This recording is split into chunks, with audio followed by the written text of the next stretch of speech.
This lecture will discuss section 18.2. We're going to talk about potential, electric potential. Now, this is different from the potential energy that we just discussed in section 18.1. This potential is going to be a scalar quantity that is denoted by V, and it's going to be the potential energy per unit charge. So the potential at any point due to a point charge is going to be defined as V is equal to the potential energy divided by Q prime, or KQ over R. If you'll remember, the potential energy here was KQ prime over R. So when we take it and divide it to put it on a per charge basis, then that Q prime there would disappear, and this is what we're left with.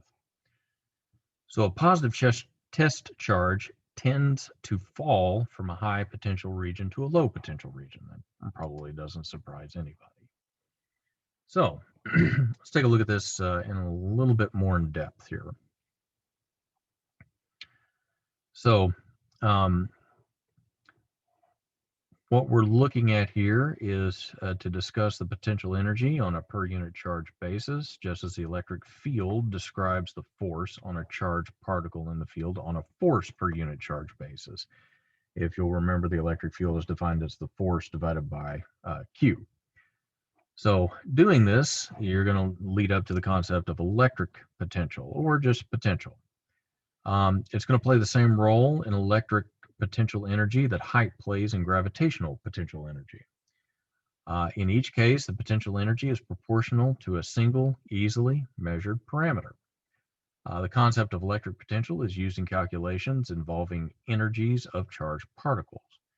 It also facilitates many electric field calculations because it's closely related to the concept of the electric field.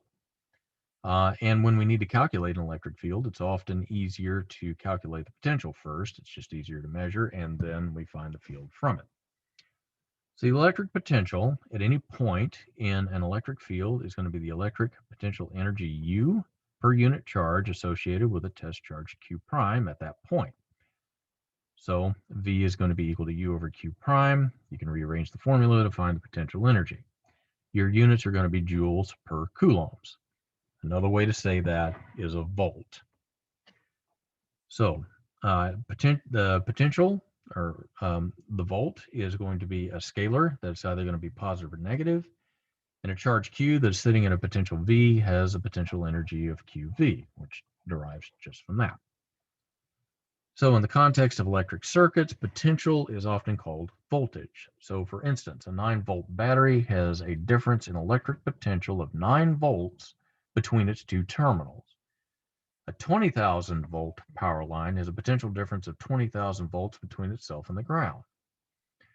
So to put equation 18.2 on a work per unit charge basis, we take the work and divide it by the charge, Q prime. Since the work is related to the difference in potential energy, we do the same thing. We divide it by both sides. And what we're looking at is the work is going to be the difference between the voltage at A and B. So we're going to call VA and VB the potential at point A and the potential at point B, respectively. And the potential difference is called the potential of a width, which I think they misspelled here,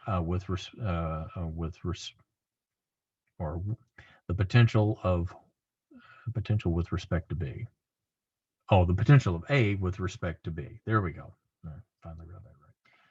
Now, again, we have some problems here that you need to go through. Now, the potential of a point charge, the potential energy per unit charge due to a point charge Q at any distance r from the charge is obtained by dividing this by the test charge Q. So when a test charge Q is at a distance r from a point charge Q, or when a test charge Q prime is a distance r from a point charge Q, the potential V is going to be KQ divided by R. You can see where most of that information comes from. Again, you're going to be looking at volts here. So to find the potential at a point due to a collection of point charges at distances you see there, respectively, from Q prime. So we're going to take, we divide equation 18.9 by Q prime, and this is what we come up with. We take the sum of all of those charges divided by their distance from Q prime. So in deriving this, we assume that the potential energy of a point charge is zero at an infinite distance from the charge. Thus, the voltage defined by 1813 is zero at points infinitely far away from all charges. We could add any constant to 1813 without changing the meaning because only differences between potentials at 2 points are physically significant. We're not looking at absolute, we're looking at the difference. So, as noted earlier, the difference VA minus VB is called the potential of A with respect to B. We sometimes abbreviate this as VAB, and you may hear this as the potential difference between A and B. It's ambiguous unless we specify which is the reference point. In other words, which point has the higher potential. Potential, like electric field, is independent of the test charge Q that we use to define it. When a positive test charge moves from a point of higher potential to a point of lower potential, in other words, the potential here is greater than here, the electric field does positive work on it. All things in nature tend to lower their potential energy if possible. A positive charge tends to fall from a high potential region to a region with lower potential, with a corresponding decrease in the potential energy.